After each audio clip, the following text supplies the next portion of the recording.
Buenas noches, hola a los que van llegando, Fernando, Gaby.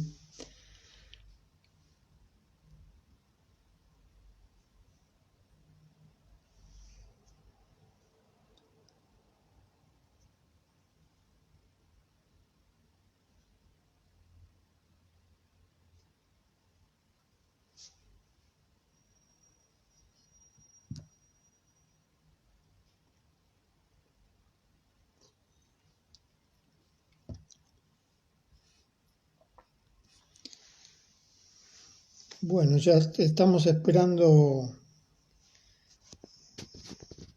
que se vayan sumando, sobre todo Vero, con la que vamos a compartir la conversación. Ahí está Dali, ¿cómo te va? Ahí está Vero.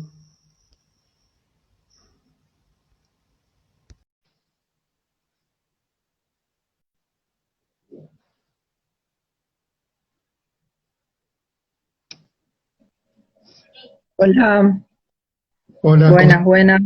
¿cómo te va? Bien, bien. Ahí estamos. Bueno, estaba saludando a algunas de las personas que conozco. No sé si el perita de Javier, que veo que está llegando. Ah, puede ser.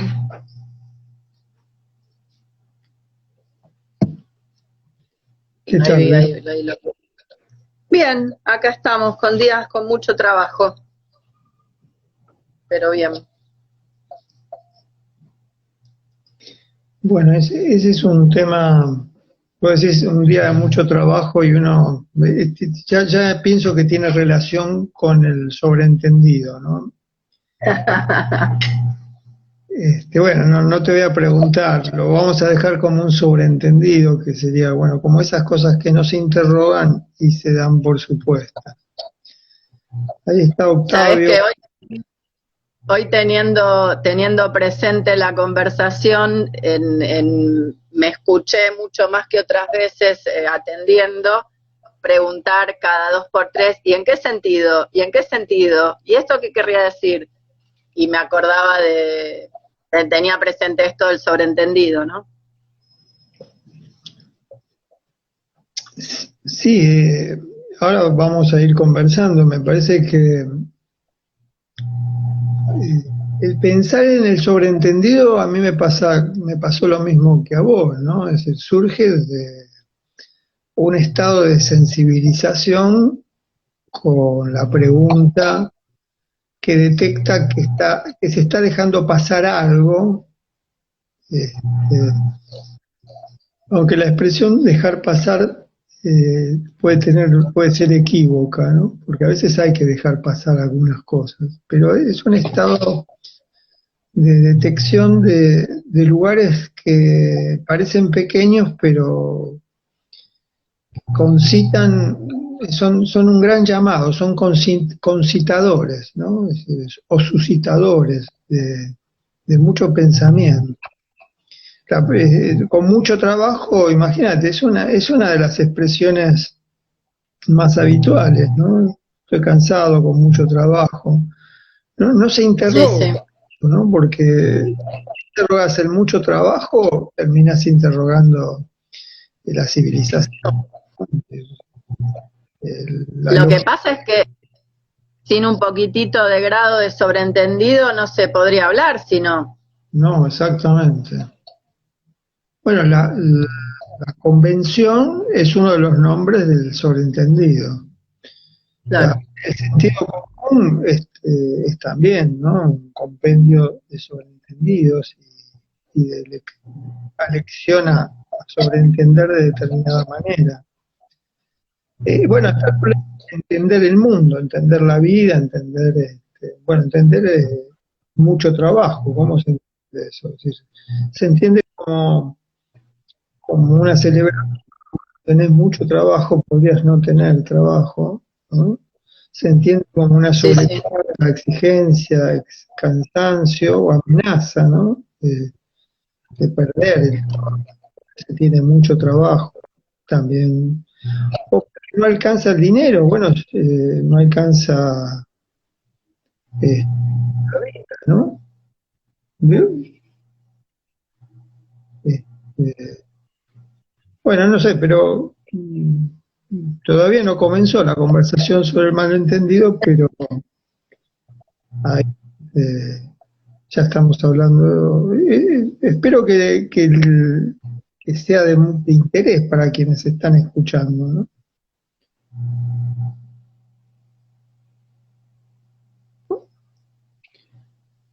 ¿Empezamos o siempre, esto siempre antes del comienzo? Eso es una cosa Sí, basta, ¿no? sí, sí, ahí por ahí el sobreentendido sería que se empieza a la hora que se dice que se empieza. Digo, parecido con los espacios de análisis, ¿no? A veces se empieza mientras se va llegando. Y acá nos pasa un poco así, ¿no? Bueno, ¿por dónde te gustaría empezar? Y por ahí que como que vayas contando por dónde cómo te fue apareciendo la urgencia de armar el escrito, y me habías dicho por ahí que estaría bueno ir abriendo, vi que son más o menos 17 enunciados, por lo menos agarrar algunos e ir abriéndolos. Bueno, recién yo pensaba que una de las motivaciones para pensar la idea del sobreentendido es la pandemia como sobreentendido. En algún momento detecté, yo creo que, bueno, la palabra es detectar, es el modo en que uno se da cuenta o presta atención o se detiene en algo, que la pandemia se podía transformar en un sobreentendido, ¿no? De todo lo que nos pasa. Y como ya llevamos un año largo, un año y medio, un año y 7 meses, sabiendo que estamos en una situación de pandemia, eh, hay como cierta pereza a volver a decir lo que nos pasa por la situación de pandemia, y esa pereza está tal vez intensificada por lo que el sobreentendido no dice, porque estamos en una situación de pandemia, como sobreentendido dice, que estamos duelando sin saber que lo estamos duelando porque no lo decimos, casi 100.000. Este es un tema para pensar, ¿no? ¿Cómo es la vida? Y bueno, yo creo que eso queda como en el sobreentendido de que hay muertes. La muerte siempre es inconmensurable y no mensura con un número, ¿no? ¿Cómo? No entendí ahí, se La, la, entrecortó. la muerte es inconmensurable, digamos, ¿no? Y no se mensura, no se mide, no se calcula con un número, ¿no? Siempre trasciende el mismo de número.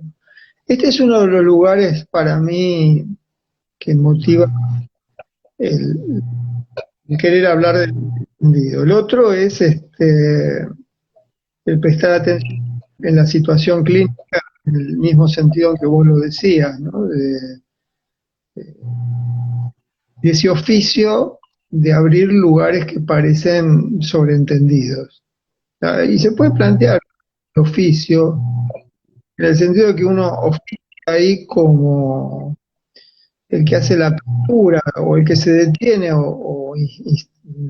demora o inyecta tiempo o fuerza un debate con la pregunta, como vos decías, ¿en qué sentido? ¿No? Esa pregunta, ¿en qué sentido?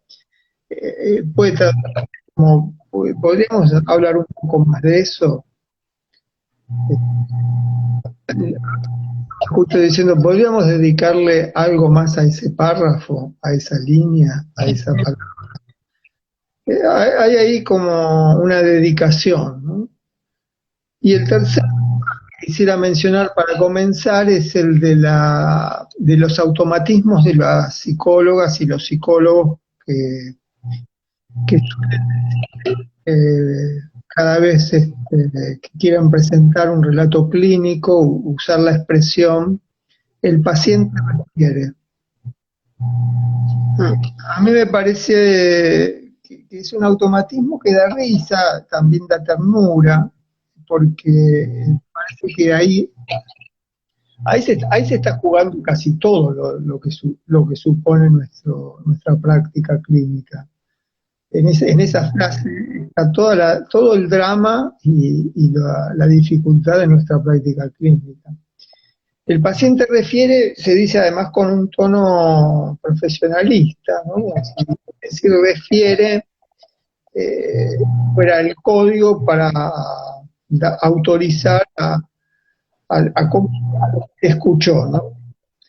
Y ahí me parece que el problema es el problema del sobreentendido, es el problema del lenguaje, que las referencias con las que contamos, es decir, el paciente refiere, ahí alude a la idea de la referencia, ¿no? El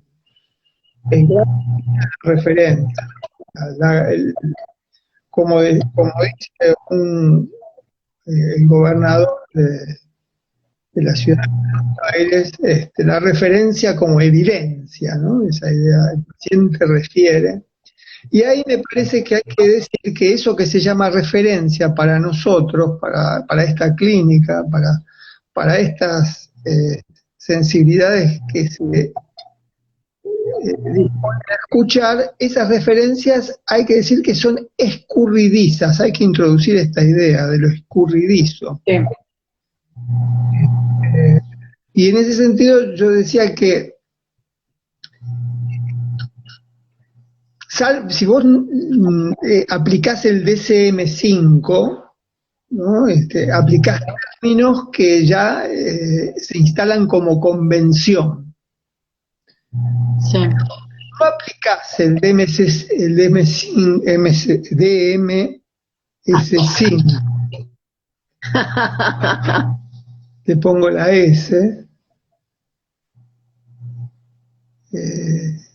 si no aplicás que podríamos decir un sistema de codificación, de abreviaturas, de simplificaciones, si no aplicás eso, esos vocablos que se presentan como referencia hay que contarlos o relatarlos o comprenderlos, más que comprenderlos, alojarlos como vocablos enjabonados. Esa me parecía que era una buena idea para dar cuenta de nuestra relación con las palabras.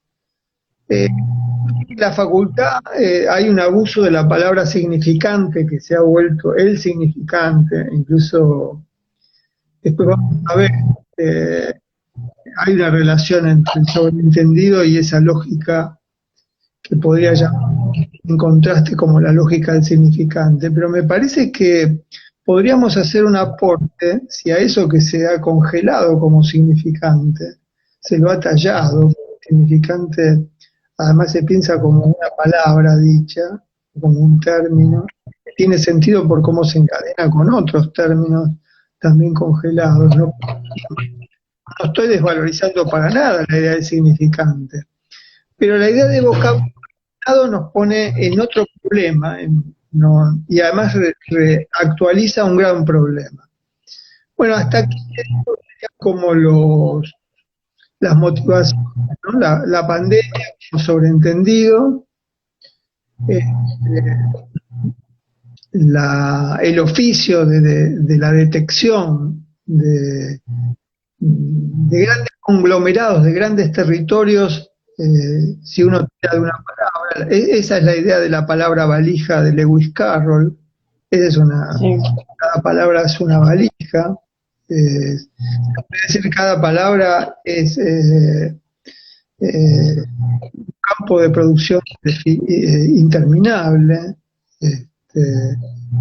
Y en este otro punto, esos lugares comunes donde me parece que cierto profesionalismo que padecemos, porque el profesionalismo se padece, no es la profesión. El profesionalismo es cuando la profesión, cuando el saber se vuelve una convención, un código, y entonces ahí volver a interrogar la palabra del paciente refiere y restituir la idea de que esas referencias son escurridizas y las palabras enjabonadas. Esos serían como la conversación. Sabes que hay veces que me pasa que, viste, así como Butler piensa el género como performativo, que cuando aparecen estos como guiones, ¿no? El paciente refiere, y pensaba también hoy cuando hablábamos de cómo el sobreentendido diagrama muchas veces las coreografías en las aulas, pienso también como que el profesionalismo arma la perfo del psicólogo, y por ahí en esto que vos decís de la dedicación o la demora, también me viene una cosa como rítmica, que me pasaba lo mismo la vuelta que hablábamos sobre el silencio, que hay algo de, si querés, del marchar, del seguir el guión, de como el seguir cierto ritmo, incluso de acelerar los tiempos, que en contraposición con la delicadeza, con la dedicación, con la demora, con el repreguntar, con esto de lo escurridizo, que arman también los modos de relación y a veces permiten esquivar un poco la perfo del lugar docente, la perfo del profesionalismo sí, pero también como algo rítmico, además de como cuestiones del lenguaje, como algo de la composición de lo que va pasando ahí. Sí. Bueno, la posición el paciente refiere es una puesta en escena, una instalación informática. Viste, conocemos muchas caricaturas, ¿no? De ¿a usted qué le parece? Digamos, y esas son todas las frases de la performática clínica, de una pero que hay un punto clínica que quiere distinguirse de la medicina y no logra hacerlo muchas veces. Esto hay que también recordar, ¿no? Que el paciente refiere es también referir, es un habla, un resto del habla médica. También es una práctica que no termina de diferenciarse en sus formas performáticas de la medicina. Ese es un gran punto. Y que no termina, creo, de desarmarse con la carrera, creo que al revés, se refuerza. Muchas veces estudiantes vienen con esos imaginarios, y la carrera, en lugar de desarmarlos y por ahí ayudar a pensar otros modos de ocupar, de habitar los lugares, muchas veces con los eslogans de ciertas ideas quedan reforzados, que es esto que me parece que decís respecto del significante, como si fuese que dejó de ser un concepto para pasar a transformarse en un eslogan, en una contraseña del guión, para dar cuenta que, como digo eso, adhiero a determinada corriente o religión. Sí, viste que dijiste estudiantes vienen con esos imaginarios y bueno, la cultura no es que los estudiantes vengan con un imaginario, sino que la cultura ha sacralizado imágenes. Uno puede decir que es un imaginario, ¿no? Y un imaginario es un conjunto de imágenes. Hay muchas maneras de definir imaginario y no quiero entrar ahora en quienes primero situaron la idea de imaginario. Me estoy refiriendo, por supuesto, a Levi-Strauss, ¿no? o tal vez nosotros conocemos una versión de Lacan, ¿no? En la distinción entre lo imaginario, lo simbólico, lo real, o el uso que ha hecho un pensador como Castoriadis o de la noción de imaginario, ¿no?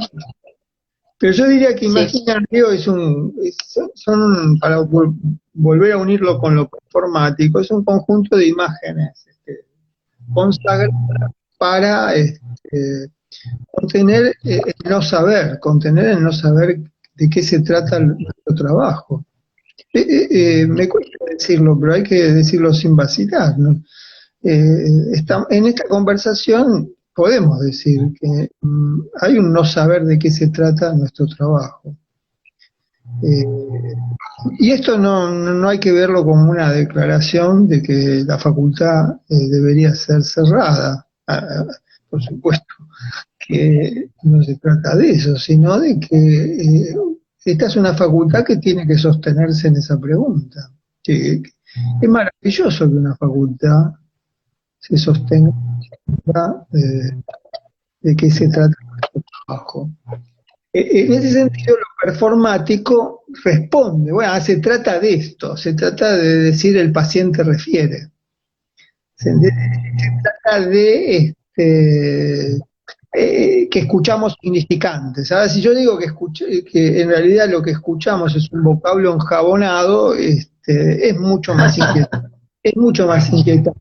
O si digo que las referencias burbujean escurridizas, ¿sí? Y incluyo la idea de que burbujean, en el sentido de que tienen, es decir, una temporalidad súbita y efímera. Bueno, es mucho más inquietante. Entonces, bueno, la idea de que un significante se relaciona con otro significante, que rodean un vacío de significación. Bueno, si empezamos a desarrollar la teoría de significantes, se vuelve inquietante también, ¿no?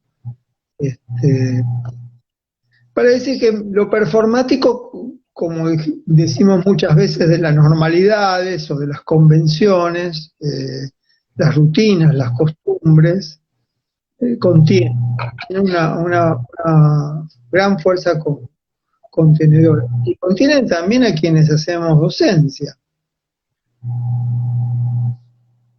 Sí, sí, había pensado también que muchas veces las aulas se transforman en una especie de performance de sobreentendidos, donde de mínima se sobreentiende, me parece, que esta idea del docente sabe y quienes ocupan los lugares de estudiantes no saben, no quieren, no pueden, no leen, y esos sobreentendidos.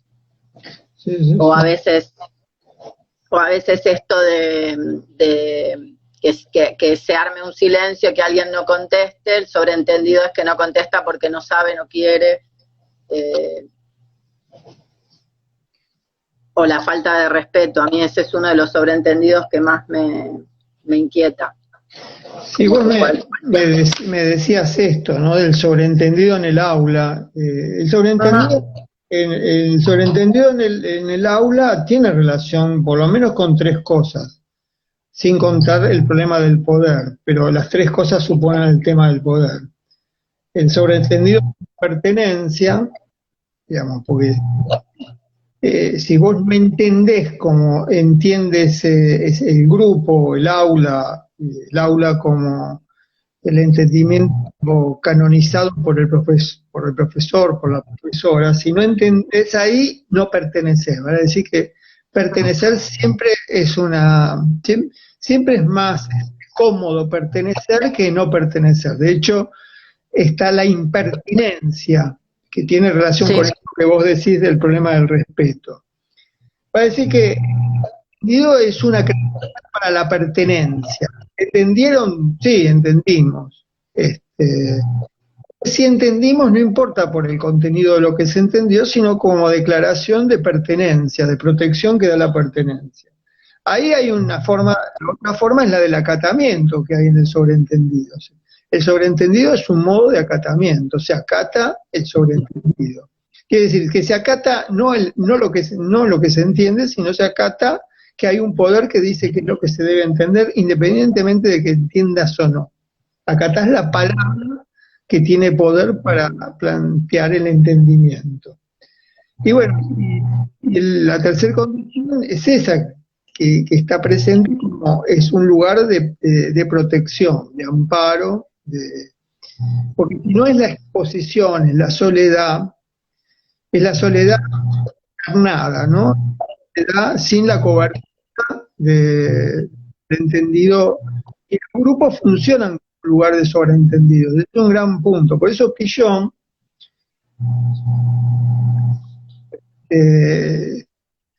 la idea de malentendido. Ahora vamos a ver después la relación entre sobreentendido y malentendido. El malentendido como una condición a celebrar la conversación o del diálogo como un dialogar, ¿no? Quise evitar la palabra grupo. Pero Pillon diría que como el malentendido sería, él diría, es algo para celebrar, porque no olvidemos que en la época que escribe Pillon, las teorías de la comunicación suponían que el malentendido era un ruido en la comunicación que había que cancelar. Vale decir que ahí hay una sobreentendido de la época y dice, no, es algo que podríamos celebrar. Celebrar en el sentido que el malentendido da que pensar. Bueno, después vamos a ver entre malentendido y sobreentendido en esta conversación. ¿Pero por qué no avanzás ahora? Bueno, sí. Sí, porque a menos que quieras aclarar algo antes o presentar algo antes. Pero bueno, si no... ¿Lo tenés presente vos en cómo viste esa relación? Y en una parte del texto vos ponés sobreentendidos y malentendidos tienen afinidades, se mueven entre equívocos, ambigüedades, desencuentros. Que a mí cuando leí eso en particular me llevó a pensar, digo, la vida se mueve entre equívocos, ambigüedades, desencuentros y encuentros también. Y después ponés, se podría considerar al sobreentendido como un malentendido exitoso, malentendido que pudo burlar el detector de lo inconmensurable. Ahí estaba viendo, ¿sabés qué? Algo que escribió Octavio, que se me fue. No sé yo lo tengo. ¿Lo tenés? Sí, ahí lo leo. Dice, el malentendido no es un defecto de la comunicación, es la potencia del diálogo. El diálogo es una experiencia del malentendido. Eso parece estar escrito por un aliado, ¿viste? Y por ahí lo escribiste vos en algún otro libro.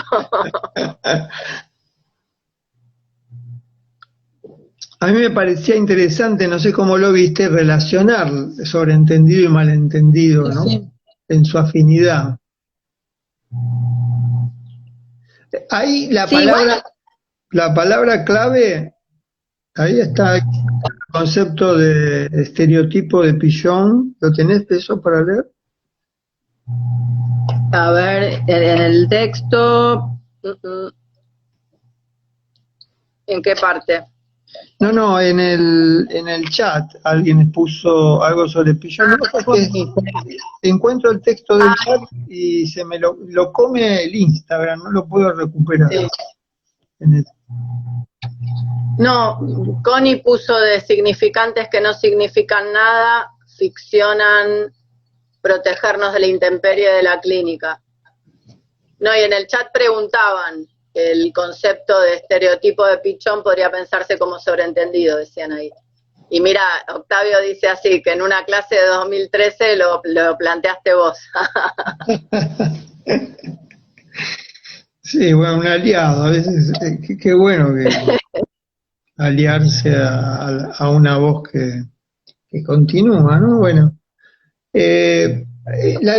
no sé si no pensaría el sobreentendido o el malentendido vinculado al estereotipo, pero tampoco lo llegaría o objetaría una relación, porque yo creo que el estereotipo trata de evitar el malentendido del vivir, por decirlo radicalmente. A mí me parece que está en juego cuando se dice que sobreentendidos y malentendidos suelen pensarse como distorsiones, esto que recordamos, ¿no? Como, se piensan como los males de una charla, de una conversación.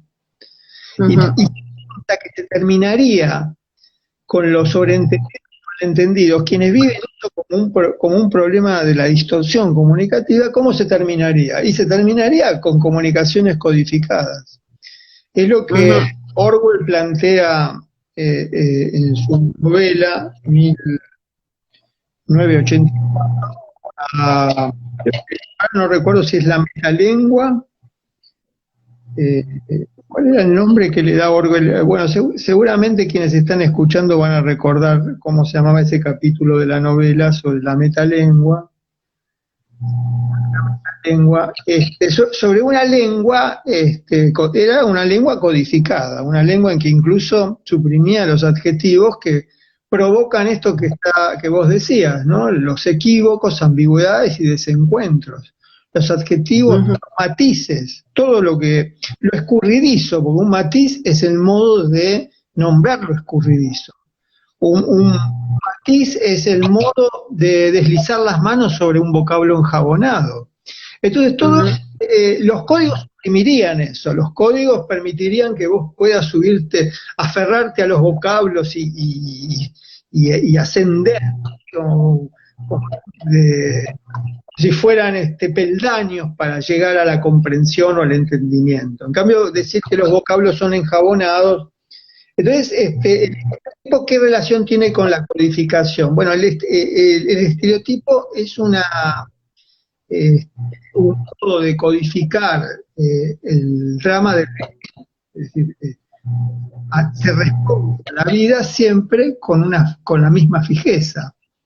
Es decir, bueno, es un modo de imaginar que se controla eso que podríamos llamar el vivir. El vivir es escurridizo, es enjabonado, tiene más relación con eso que con los códigos, con los estereotipos,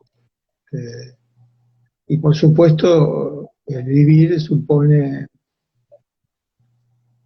un malentendido. El primer malentendido, ya que estamos en el malentendido, es la idea del sí mismo, es un malentendido.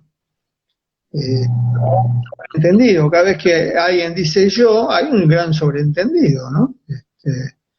Y al mismo tiempo, porque se tratan de suprimir estas ambigüedades, ¿no? Y las ambigüedades aparecen. Bueno, ¿quién habla? Cuando habla, esta es la gran pregunta de Beckett. Beckett es un gran removedor, en el sentido de que pone en movimiento los sobreentendidos, ¿no? Es decir, ¿quién habla? Esa es una pregunta. Bueno, hablaba el personaje. Beckett dice, vos haces teatro, hablan los personajes. No, él dice, no, ¿quién habla? ¿Cómo quién habla? Si es teatro, hablan los personajes, habla el autor, habla el libro, ¿no? No podés decirnos quién habla, es decir, no nos podés remover todos esos, es decir, 2000 años de teatro, es decir, no sabemos quién habla. Bueno, ¿ves que hace eso? Sí, lo que pasa es que me parece que son tecnologías de gobierno, ¿no? Ahí Fer ponía de los algoritmos. El sobreentendido viene bien a las formas de gobierno como para garantizar que lo escurridizo, que se haga creer que lo escurridizo deje de serlo, y el equívoco del sí mismo es tecnología de gobierno, también, sobre todo. Ojalá fuese solo un equívoco, ¿no? Sí. Está muy bien pensar el algoritmo. De hecho, en los últimos años no hacemos otra cosa que pensar el problema del algoritmo. Incluso se ha dicho, lo hemos dicho en algunas de nuestras conversaciones. Corremos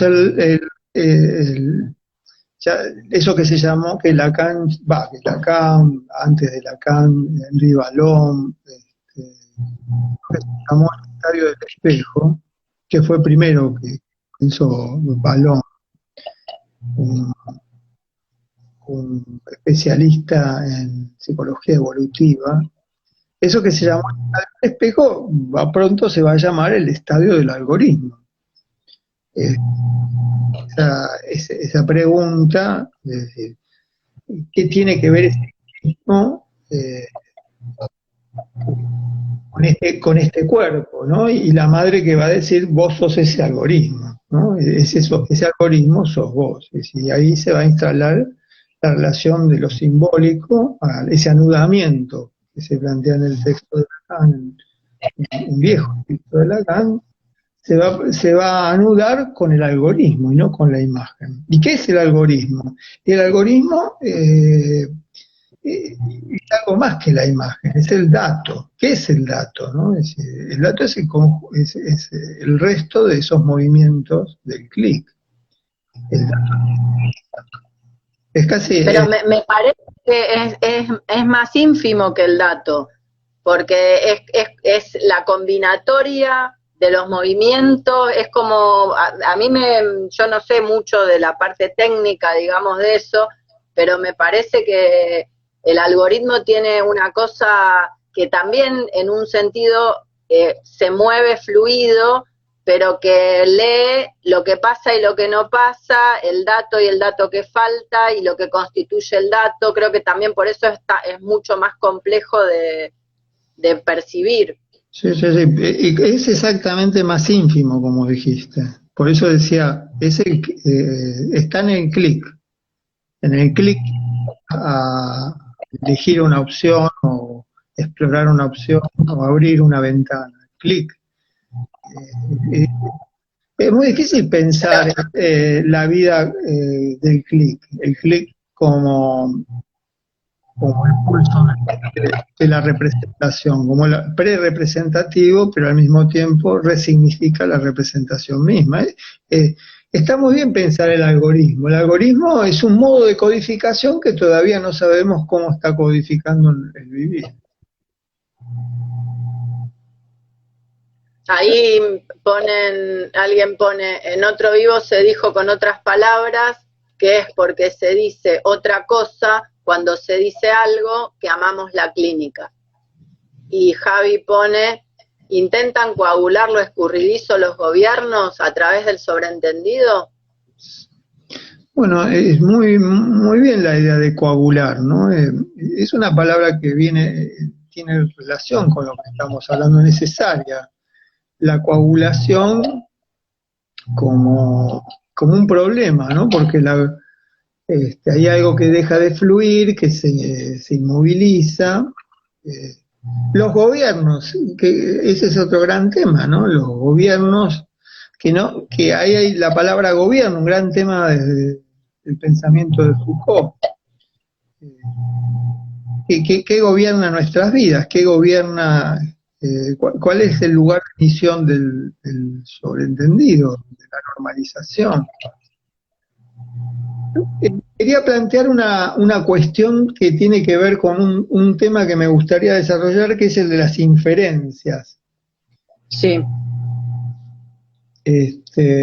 Porque la pragmática de la comunicación siempre distinguió las comunicaciones codificadas de las codificaciones inferenciales, las comunicaciones que trabajan a través o operan o producen o entendimiento a través de un proceso de la inferencia, que la idea de deducción. ¿Cómo viste eso? Porque yo lo planteé en relación a la empatía, que es algo que hace ya unos años siempre discutir, ¿no? Es una idea que también se ha vuelto un lugar común y que si uno la piensa un poco, da que pensar muchísimo, ¿no? Sí, en eso vos ponés, empatía funcionan como sobreentendidos emocionales, súbitas inferencias que borran sus huellas. Y a mí ahí me pasó esto que decía antes, de pensarlo también en términos de ritmo, como la inferencia es como una especie de adelantarse o de apresurarse a atribuir sentido, y sentido unilateral, digamos, el sentido desde el entendimiento unilateral de esa vida que cree entender eso que está pasando ahí, o este automático, definición automática de empatía es de ponerse en el lugar del otro. Sí. Como si eso, como... Porque viste que en la empatía se borran las huellas de la inferencia, es decir, porque en la empatía que se dice, hay que sentir lo que siente el otro. Bueno, ¿y qué estoy sintiendo? Entonces estoy en una posición empática, sensible. La sensibilidad sería empática, y entonces estoy sintiendo. Yo te estoy sintiendo, ¿no? Sería. Pero en realidad en ese yo te estoy sintiendo hay un conjunto de inferencias que no se declaran, de deducciones que no se declaran y de conclusiones que no se declaran. No es normal, digamos, no. Es un intento, a veces se lo confunde con la intuición, que sería como la percepción directa sin ningún pensamiento. Y bueno, ¿se puede percibir algo sin pensamiento? ¿Hay percepción sin pensamiento? Bueno, ahí nos remontamos a una criatura recién nacida, ¿no? Que percibe sin pensamiento, percibe sin nombre. Es decir, hay un contacto ese contacto con los colores, las temperaturas, los contrastes, los movimientos, a eso llamamos percepción.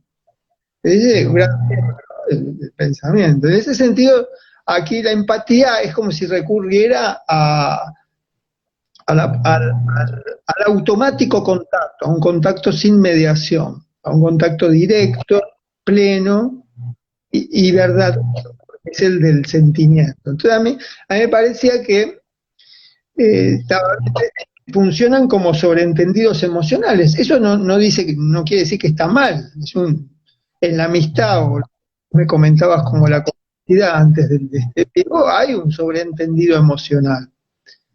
Pero hay que decir que hay inferencias ahí, ¿no?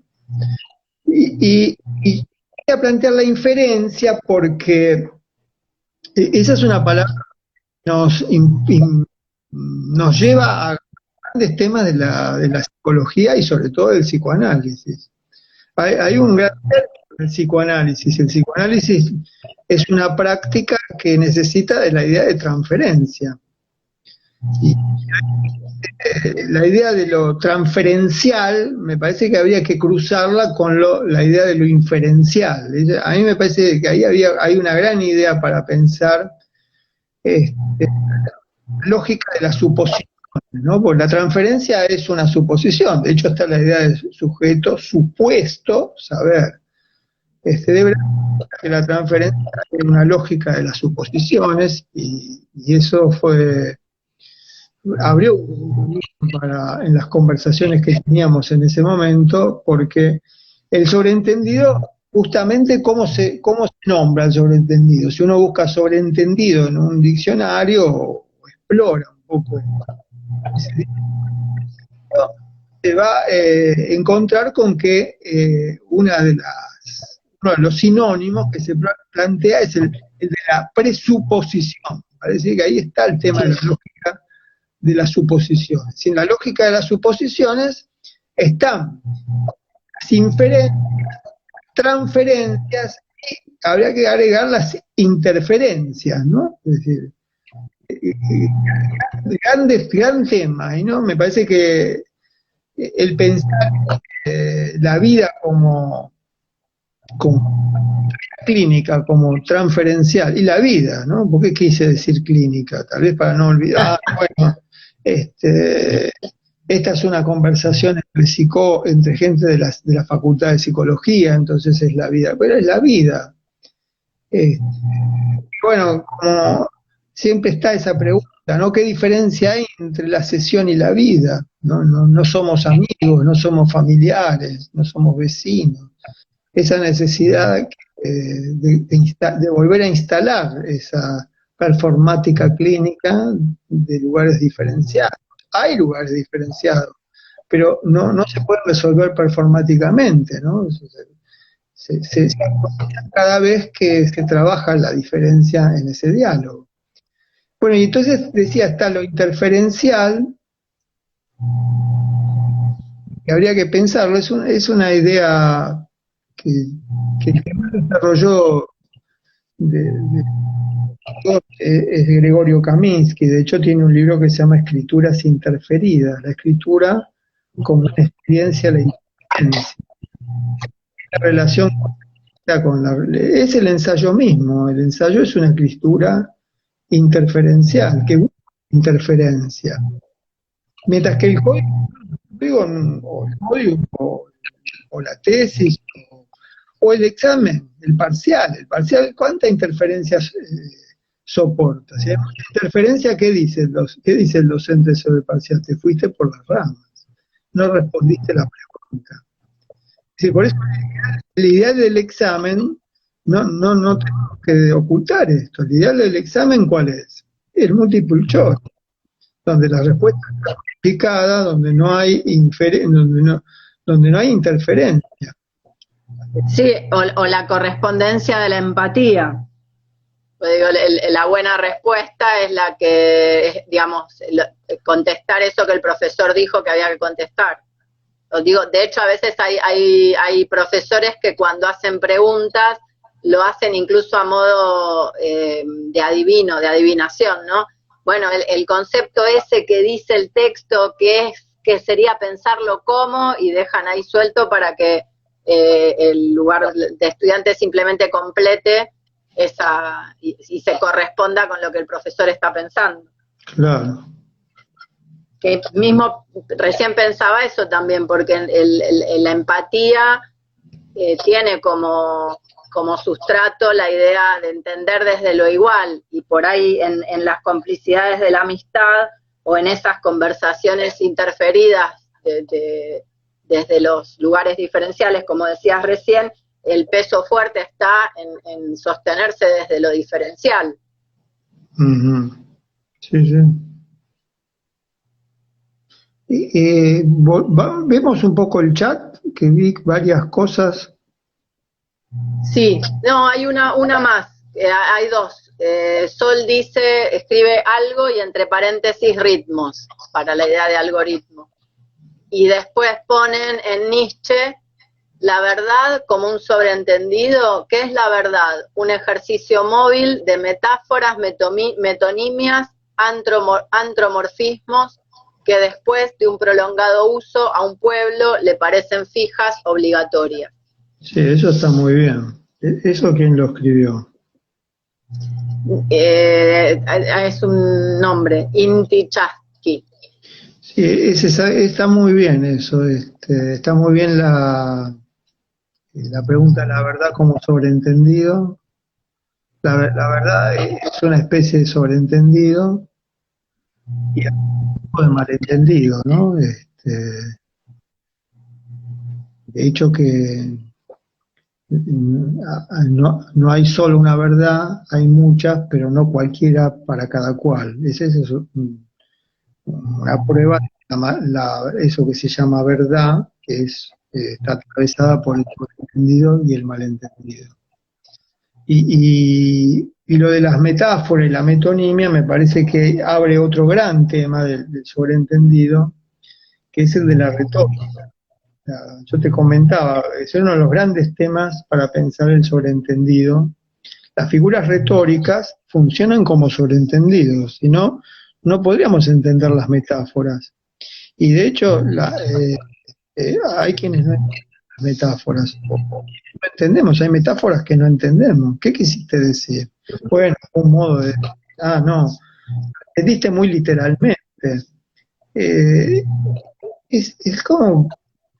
La metáfora supone primero una confianza en el habla, una confianza en la palabra, una confianza en quien la dice. Si no, vamos a entender la metáfora que se da, por ejemplo, cuando se busca metáfora, ¿no? Las perlas del rocío. La palabra que ahí no está dicha es gotas. Esa metáfora siempre me apasiona, ¿no? Porque la idea del rocío de la mañana, las perlas. Si las perlas del rocío, el sobreentendido es gota, vale decir que la metáfora funciona con un sobreentendido, y así habría que pensar todas las retóricas. Esto es muy importante de pensar porque primero la palabra retórica está desacreditada, ¿no? Eso es pura retórica, es como decir verso, cháchara, Sí. pensamientos sin consistencia. No, retórica es la astucia de la lengua, la poética de la lengua, esa lengua del escurridizo. Retórica es el habla analítica. El habla analítica es un habla de la retórica. Esto hay que pero no se enseña en la facultad retórica. No se enseñan las figuras retóricas, ¿no? Es decir, de hecho, gran parte de las cosas que hablamos está sostenida sobre una figura retórica. La pregunta que decíamos antes de Beckett, ¿quién habla? Bueno, habla que habla la lengua sola. Bueno, esa es una figura retórica. ¿Cómo habla una lengua sola? ¿No habla un hablante? No, el hablante es portador de una lengua que habla sola. Bueno, poder pensar todo esto supone, acá alguien dice la retórica en los sueños, sí, los sueños son un modo de la retórica. Son modos de retórica del soñante. El soñante sueña como no vive en un mundo codificado y sueña en un mundo lleno de sustituciones, desplazamientos, sueña lo escurridizo. Por eso un sueño tan escurridizo es que aun cuando lo recuerdes al despertar, se desvanece con el correr de los años. Es enjabonado, un sueño es enjabonado. La asociación es el modo de seguir ese enjabonado. Bueno, ¿con qué asociás? Bueno, la asociación es un enjabonado, es un giro, un círculo, una serie enjabonada.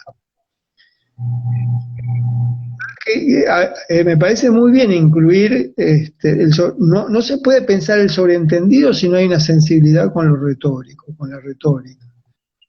A mí alguna vez me pareció que soñé, lo hicimos, ¿no? Con una cursada que trabajara las retóricas, digamos, que se dedicara a explorar las figuras retóricas y pensar las retóricas de lo convivencial, cuáles son los de lo convivencial y qué retóricas necesita para decirse. Eso me hubiera gustado que hiciéramos, ¿no? Por figura, siguiendo el manual de Quintiliano, si querés, ¿no?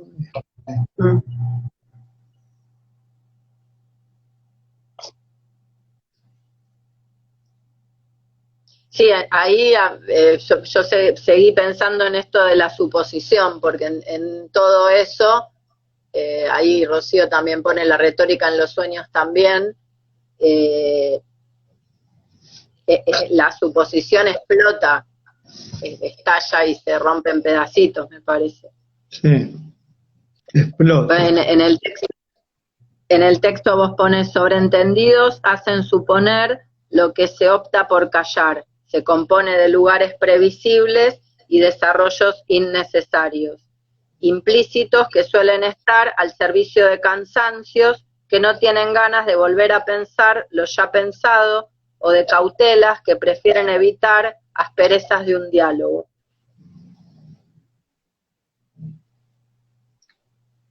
Yo no sé cómo lo ves, a mí me parece que a veces, bueno, una palabra clave para pensar la idea del sobreentendido es la de los implícitos. Uh-huh. Hay alguien plantea las películas de Von Trier. Sí.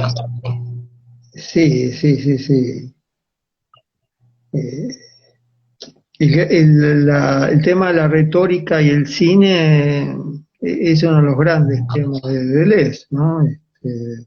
Sí. El cine, movimientos de una retórica.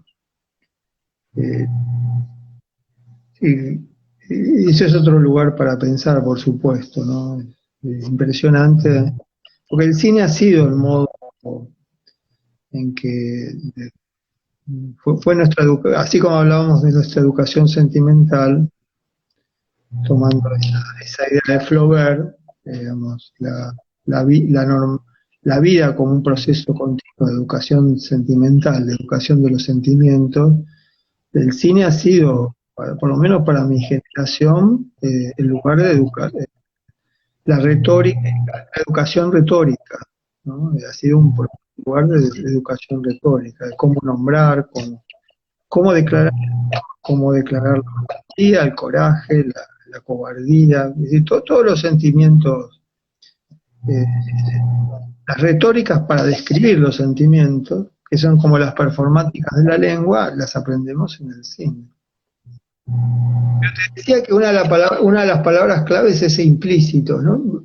Yo vos lo percibís en la situación clínica, creo que sí, porque algo de esto decías al principio, el sobreentendido como un modo de evitar una aspereza o un modo de callar. ¿Querés decir algo sobre eso? Que me gustaría escucharte cómo lo... No, igual a mí, viste que a veces me pasa que como que la situación clínica no me incomoda tanto como las aulas. Y me pasa, me inquietan más los implícitos en las aulas, porque me veo más el daño, más allá de que en situaciones clínicas también hay, pero en las aulas los implícitos son tremendos, y los sobreentendidos y malos entendidos que se producen ahí, a mí me inquieta mucho el daño que se causa en esos espacios. Sí. Porque en el espacio clínico, más una vez avanzado el trabajo, se pueden andar y desandar, creo, muchas cuestiones en relación a los implícitos. Y bueno, a mí en el trabajo me pasa fuertemente que me escucho, como me pasaba hoy, diciendo, bueno, pero ¿en qué sentido lo decís? Bueno, pero eso ¿cómo sería? Como para abrir y ver qué es lo que va apareciendo por ahí. Claro. Pero en las aulas no están estas demoras. Claro, pero aparte porque cuando vos le preguntás a alguien con quien estás trabajando clínicamente, bueno, pero ¿en qué sentido lo decís?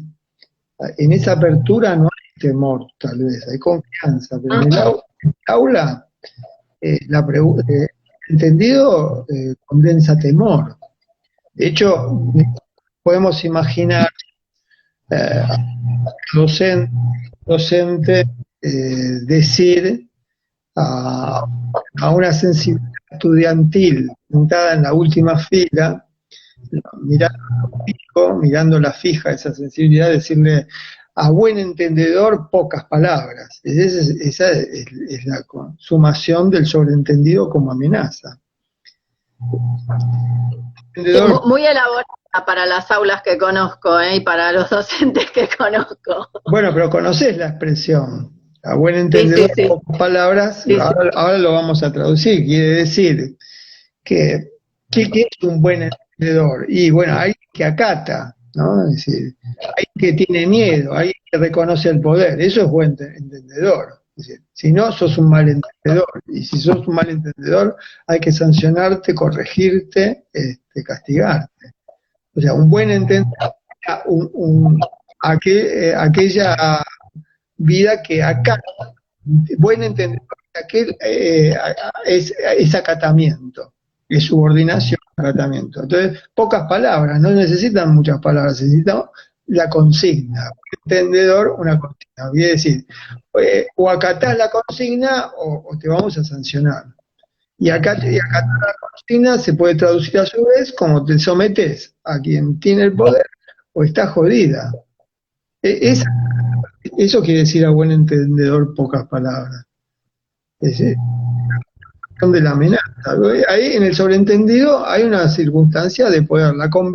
El sobreentendido se basa en una convención. La convención es, ¿qué es? ¿Un acuerdo libre? No. En el aula no es un acuerdo libre. En ningún lado es un acuerdo libre. Ese es el gran tema, ¿no? De la convención y la libertad. La convención es una un modo de presión, de coerción, sobre todo la coerción a la mayoría. Por eso alguna vez dijimos, bueno, tiene que haber una clínica del pensamiento menor, una clínica minoritaria. La clínica tiene que plantearse como minoritaria, si no, es la aplicación de un código.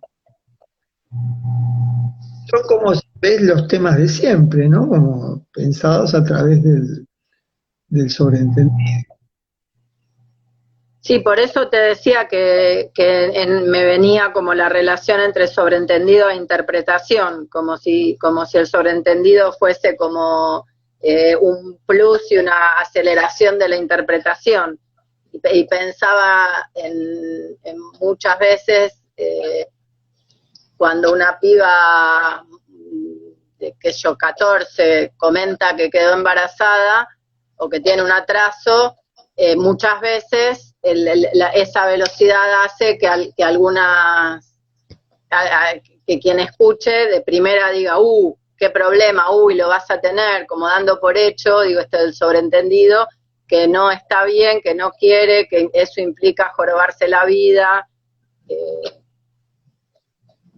y a veces, bueno, muchas veces en talleres de interrupciones legales de embarazo el trabajo era ahí ficcionar como alguna situación así y ver si se lograba provocar ahí una demora de preguntar, aunque sea, bueno, ¿y qué onda? Como para dejar que, digamos, no dar por hecho que un atraso o un embarazo necesariamente es una mala noticia o necesariamente implique una decisión de interrupción de embarazo. Claro. Claro, viste que en esto que vos estás diciendo, una de las cosas que podemos pensar es que el sobreentendido es es una imposición que intenta abreviar la conflictividad. Bueno, es tal cosa. Ha sido una irresponsabilidad. Bueno, una madre adolescente, ¿no? Es decir, abreviemos, ¿de qué se trata? ¿No? Lo va a tener, un aborto. Mientras que lo que vos planteás tiene relación con pensar el sobreentendido como el malentendido, casi de manera como Althusser planteó la idea de una lectura sintomática. Hacia una lectura sintomática, malentendido o entendido. ¿Y qué quiere decir hacer una lectura sintomática? Y el síntoma pensado como abreviación de un conflicto que hay que expandir, abrir. Por eso la idea es la demora. ¿Qué es la demora? Y la demora supone la inyección de tiempo, la disposición de un tiempo, y la disposición de un tiempo, ¿cómo se pone en acto? Y se pone en estando ahí junto a lo que está aconteciendo en silencio, acompañando, pero estando ahí, o estando ahí con la pregunta, ¿qué sentís? ¿Qué te pasa? Un párrafo más a esto que estás diciendo. ¿Qué supone eso? El tiempo dedicado a, ¿no? El tiempo que se suelta del cronograma codificado. El tiempo, el caer en la realidad, el caer en la pregunta, o caer en el silencio, o caer en un estar ahí que sostenga la caída misma, ¿no? Un punto, ¿no? de la clínica da tiempo, pero ¿cómo da el tiempo? ¿Cuándo da tiempo? No porque da una hora o a una media hora o 40 minutos, da tiempo. Da tiempo cuando el programa sobreentendido. Yo había notado algunos de los sobreentendidos que yo escucho en las sesiones, pero me gustaría ver si podemos ver lo que se escuchan en el aula. Dice, no creo que sirva volver a contar lo de siempre. Hay una especie de fastidio, una puesta en acto de un fastidio o una decepción o un cansancio. Y voy a hablar del contexto porque eso ya lo sabemos, ¿viste? Eso se escucha. ¿Qué quiere decir que ya lo sabemos? ¿A qué llamamos contexto? Es decir, el contexto es eso que nos iguala, qué es lo que ya sabemos, y que hay un sufrimiento en la civilización. Es una, se abren, pero no se interroga eso, no lo interrogamos, ¿no? ¿Qué quiere decir que no lo interrogamos? Bueno, quiere decir que no nos disponemos a abrir esa valija para volver a Lewis Carroll, ¿no? La frase valija. O con todo lo que está pasando no voy a detenerme en cuestiones insignificantes. Ese es otro punto, ¿no? ¿Qué es? ¿Cómo no? No detenerse. ¿Por qué detener? Es decir, lo que está pasando invalida lo que me está pasando. Es otro gran tema. Bueno, esto ya lo hablamos. Esa es otra, ¿no? Esto ya lo hablamos. ¿Qué quiere decir que ya lo hablamos? Que ya lo sabemos, que ya lo agotamos, que ya sabemos de qué estamos hablando cuando hablamos de que ya lo hablamos, ¿no? Y esta es otra, me cansa escucharme repetir lo mismo. Esa idea de que se está repitiendo lo mismo, ¿no? También es el lugar del sobreentendido. Por eso yo llamé al sobreentendido como el cerrojo en una conversación. Sí. Esa idea la vivo cotidianamente, ¿no? Como que si se cerrara con llave la conversación con los sobreentendidos. No sé, me gustaría pensar si se te ocurre en este momento, lo podemos pensar en otro momento, cuáles son las frases del sobreentendido en el aula. Sí, no sé, ahora no se me estaban ocurriendo demasiadas, pero pensaba que también no son solo en el aula, porque pensaba que muchas veces, como que los más en este momento de pandemia, donde las prácticas en las escuelas se han transformado tanto, hay muchísimos sobreentendidos que operan sobre las conducciones escolares o que operan sobre los docentes y que generan también mucho daño y mucha crueldad, muchas veces en las formas de estar en estos momentos, quienes tienen que estar en las escuelas o con la locura de ritmos que se han producido.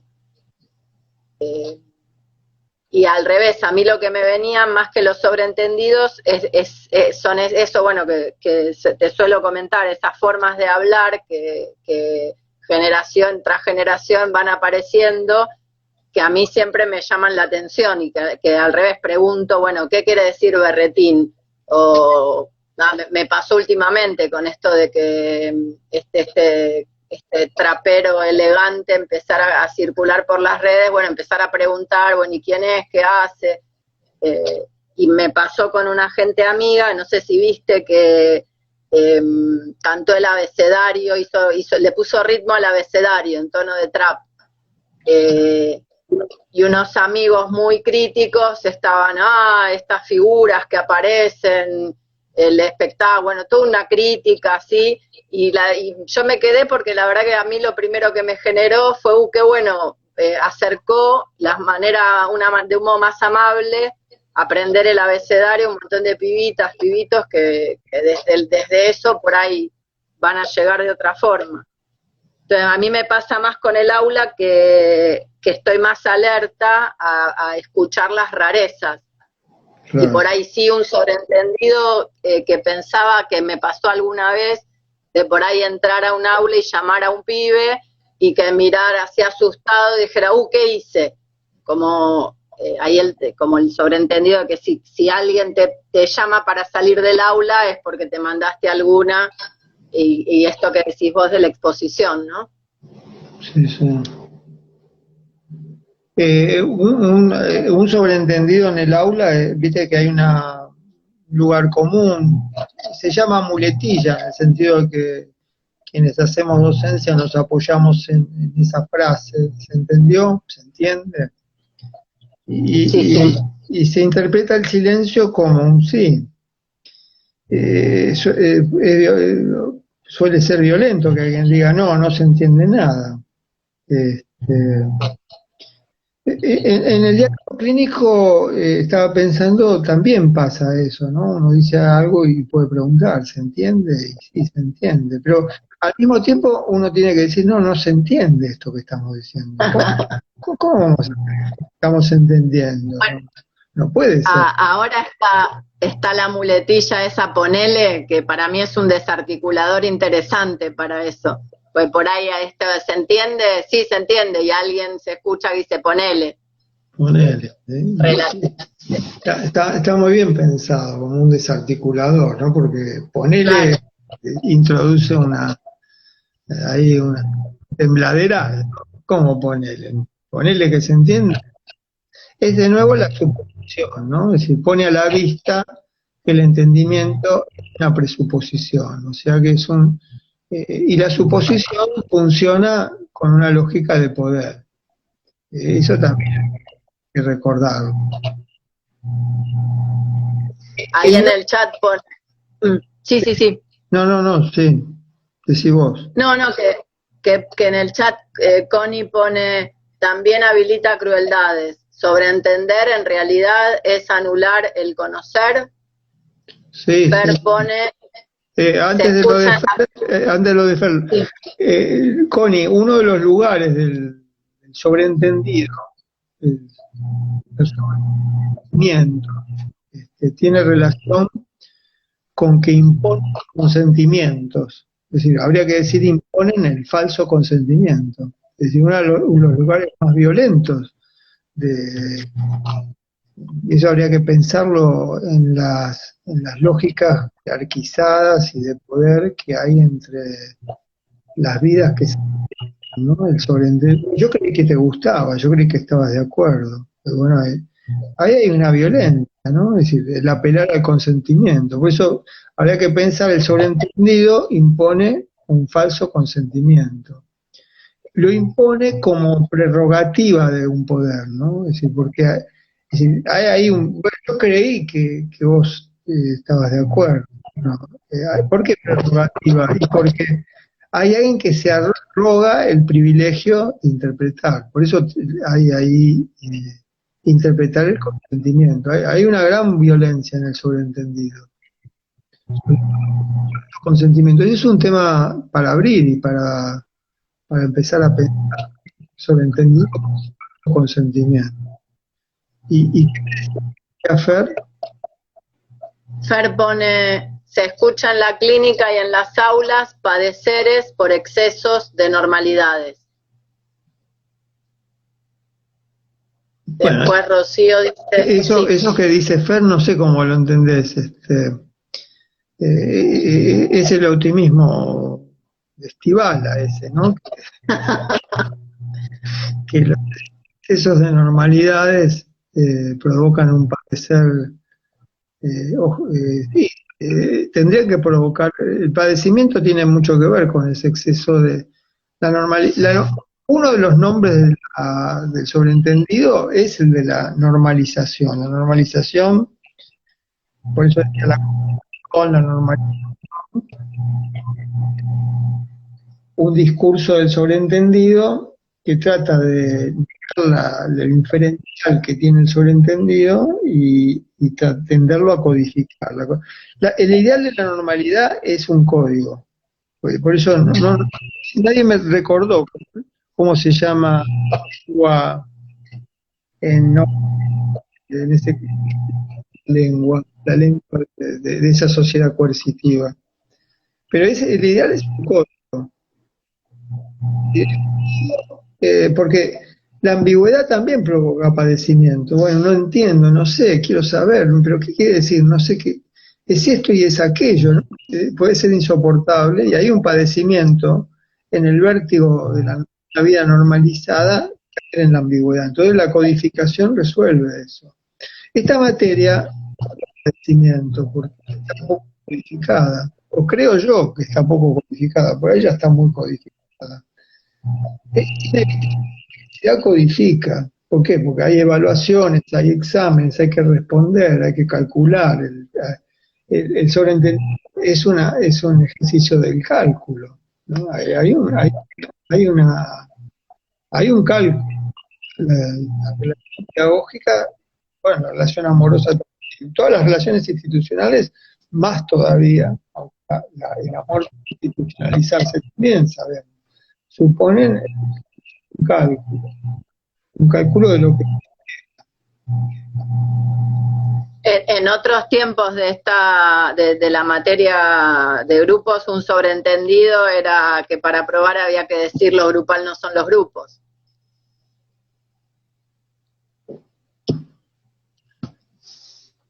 Sí, me quedo en silencio. Sí. Pero digo, es parte de como el intento de codificación de los conceptos con los que trabajamos. Y me acuerdo también una vuelta cuando abrimos algún teórico con la colifata, que Fer Aquino decía, en ese momento usábamos demasiado, o se banalizó, digamos, el uso del concepto de la acción alojar, y era alojar lo inalojable y todo el tiempo con eso. Y me acuerdo que Fer, cuando presentó la colifata, dijo, parece que esta cátedra tiene problemas habitacionales porque se la pasan todo el tiempo hablando de alojar o una cosa así, sí, como haciéndonos chistes. Sí, estuvo muy bien. Sí, inolvidable ese momento. La colifata transmitiendo en vivo en el primer teórico en el aula 14 a las 11 de la mañana, ¿no? Con los equipos en una camilla. Sí, luego de que la seguridad de la facultad no los dejara entrar y que me llamaran desde el tercer piso para que cómo iba a entrar esa gente mal entrazada, portando rostros desencajados, extraños, ¿no? La Facultad de Psicología no dejaba entrar a las demasías, ¿no? Y el día ese las demasías aprovecharon una distracción del día para introducirse súbitamente y rápidamente con los equipos, una camilla enorme, y entrar al aula. Ese gesto, ¿no?, de hacerlo a escondidas, ¿no?, que sin que nos vean, sin que nos lo prohíban. Hacerlo más rápido, que el acto llegue más rápido que la prohibición. Pero bueno, ese gesto de hacerlo rápido es saber la coreografía de las normalidades, ¿no? De cómo son esos movimientos para poder hacer la astucia de hacerles trampa.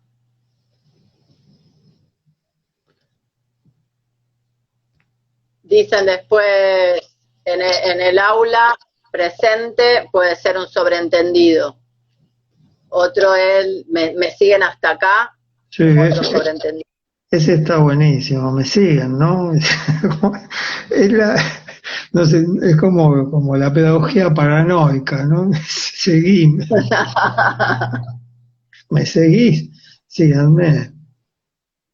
Pedagogía paranoica. Después dice, los silencios, sobreentender que se entiende. Después dice, las notas van en ese sentido del sobreentendido. ¿Qué les parece? Y ahí veo que Gaby recordó, como decía, era neolengua, ¿no? Yo decía metalengua. Hay una relación entre metalengua y neolengua. La expresión de Orwell era neolengua. Alguien más también, Inti Chasky también recuerda la neolengua.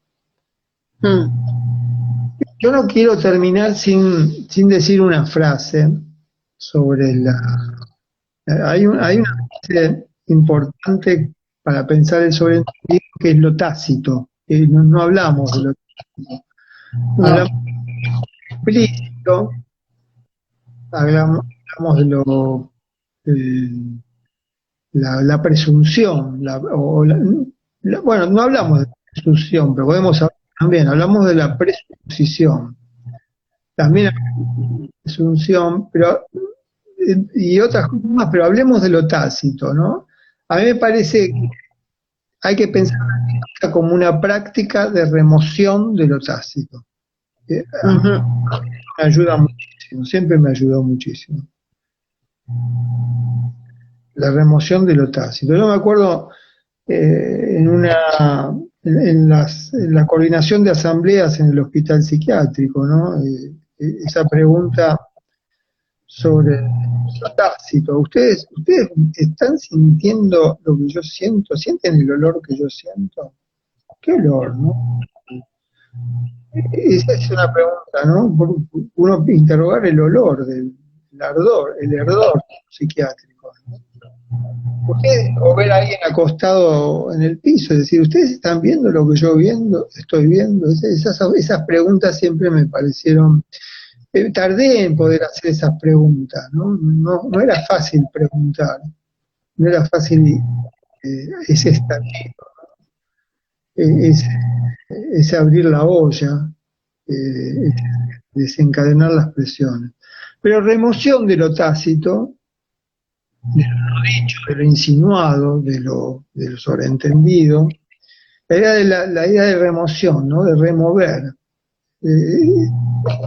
me parece muy importante. De hecho, la idea de remoción la usaba mucho Nicolás Casullo para pensar la remoción de la modernidad, ¿no? ¿Cuáles eran los artistas, las corrientes de pensamiento de principios del siglo XX que hicieron lo que él llamaba la remoción de la modernidad? Pensamiento de Benjamin también, removerla, es decir, volver a discutir tácitos, o ponerlos en movimientos, discutirlos, o interrogarlos, o demorarse en los lugares tácitos de eso que se llamaba la modernidad. Nosotros hacemos todo el tiempo practicamos la remoción, ¿no? La remoción de palabras, la remoción de la idea de humanidad, la remoción de la idea de clínica. La remoción de lo tácito me parece que tiene relación con la demora, con hurgar, con otra manera que usar la palabra hurgar en los detalles. ¿Qué quiere decir hurgar, no? ¿Qué tipo de búsqueda de manera? Es decir, ¿qué es escarbar? Vuelve la idea de hurgar en los detalles, vuelve a la idea freudiana o a la idea levi-straussiana. Hoy tengo un pensamiento de Levi-Strauss que el de Freud o el de Lacan, ¿no? De la capa oculta, del escarbar, ¿no? Pero hurgar también como, no tanto como escarbar o buscar por debajo, sino como incitación, ¿no? Incitar al detalle. No solo el detalle, sino incitar, llamarlo, llamar a todo lo que llama el detalle. Vale decir que la emoción de lo tácito es también ejercitar un llamado, la pregunta ¿con qué asocia? ¿Con qué asocia esto? Es decir, ¿con qué asocia eso? Es decir, ahí hay una incitación, hay un llamado, la asociación como llamado o convocatoria a una conexión que muchas veces es inesperada, insólita, imprevista, para la misma sensibilidad soñante, ¿no? O sea, a mí me parece que la remoción de lo tácito habría que pensarla como hurgar en el detalle, y hurgar en el detalle como un llamado activo, ¿no? Como una cita, como una suscitación o concitación. No quería olvidarme de decir eso. Sí, sí, lo mismo que esto de en qué te quedaste pensando. Ahí, ¿cómo lo ves? Y también como una invitación a no dar por hecho que de qué está llena esa pausa o ese pensamiento, sino, digamos, a través de la pregunta invitar a que algo se pueda decir. Sí, esa es una pregunta hermosa. Bueno, ¿en qué te quedaste? ¿En qué te quedaste? Sobre todo cuando se hacen las sesiones telefónicas. Ahí el silencio se presenta absoluto, ¿no? Incluso uno piensa, se cortó la comunicación. ¿Cómo puede ser un silencio semejante? A veces se escucha la respiración, a veces ni siquiera la respiración, ¿no? Entonces, estás ahí, ¿viste? Puede ser la frase. ¿Y en qué te quedaste? Claro. Es una de las grandes. una respuesta a veces podría ser en nada. Sí, sí, sí. También hay que celebrar esa respuesta, porque si no, bueno, ¿cómo en nada? En algo siempre tenés que pensar. Así pueden hablar las parejas, algunas parejas, Sí, ¿no? sí. Sí, y de madres, padres e hijas también. Sí. Una vez Lucía lloraba y yo, bueno, ¿qué te pasa? ¿Por qué lloras? Y me acuerdo me contestó por las dudas, que me mató. Ah, qué hermosa. Si me contaste esa anécdota, ¿no? Esa es es una lista de cierre. ¿Y por qué hablan de sobreentendido? Y por las dudas. Este, y las dudas de que no lo mencionáramos. Me- Igual me parece muy valioso lo que pone ahí, que la presunción de heterosexualidad y estas enseñanzas que nos traen los transfeminismos del detalle de preguntar con qué pronombre querés que te nombre. yo me acuerdo en la década del 90, el colectivo de mujeres públicas salió a hacer Sí, una encuesta, esto lo hablamos y de hecho yo lo sí, sí, menciono, la Conda no duerme en clase, como una de las grandes intervenciones grupales. Hacía una encuesta en la calle y entonces de las preguntas que se le hacía a la gente era ¿qué diría usted si se entera que su hija o su hijo es heterosexual. es heterosexual, ¿no? Y entonces la gente, viste, les corregía, no, homosexual, no, heterosexual. Ese era también como poner en crisis la heteronormativa como sobreentendido de la civilización. Bueno, es que ahí la potencia de muchas acciones estéticas traen esta fuerza de hacer visible lo visible y de destartalar muchos sobreentendidos. Sí. Pues de hecho, mujeres públicas también hicieron acciones para la visibilidad lésbica con una pelota que creo que era la mancha de ser lesbiana o algo por el estilo. Sí, Que en incluso esos momentos. habían hecho unas estampistas de la Virgen, eh, era una virgen lesbiana, y llenaron la catedral de Luján con ese, recuerdo bien esa experiencia. Nosotros las invitamos en aquellos años a la facultad, cuando yo estaba en terapia ocupacional en la materia psicología social de las instituciones y los grupos, y participamos como cátedra de esa intervención. Casi como esto queda grabado, preferiría decir no, es mentira, no participamos porque fue una exageración, ¿no? Bueno, viste que la grabación y el temor vuelve a aparecer. Hay un sobreentendido de que estamos vigilados. Hay un temor, ¿no? Es decir, que no se vuelva un sobreentendido la vigilancia. Eso sería vivir en el panóptico. Tal vez ya es un panóptico. ¿Y qué es una conversación por Instagram? Bueno, con esta pregunta podríamos terminar, ¿no? ¿Qué te parece? Y me gustaría contar que el miércoles que viene vamos a hacer una conversación con Vicente Citolema, a pedido de Vicente, sobre estos días sin duelo, eh, que tiene relación con lo que estamos hablando hoy en algunos momentos. Cambio el tono para decir el nombre de esa conversación porque hay que decirlo, se dice doloridamente esa frase, ¿no? Los días sin duelo.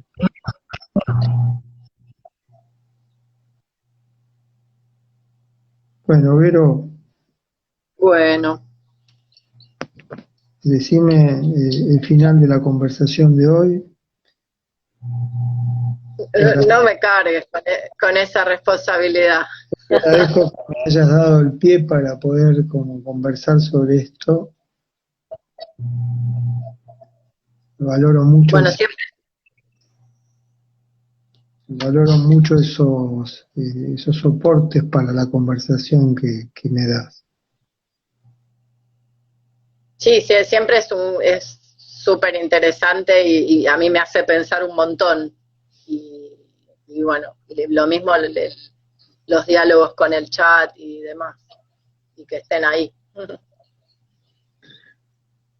Bueno, un beso grande a todas las presencias chateadoras y a las que no chatean pero escuchan. Y una gran alegría volver a compartir un miércoles más. Les pido un abrazo muy grande. También para... Abrazo. Chao, hasta luego. Chau, chau.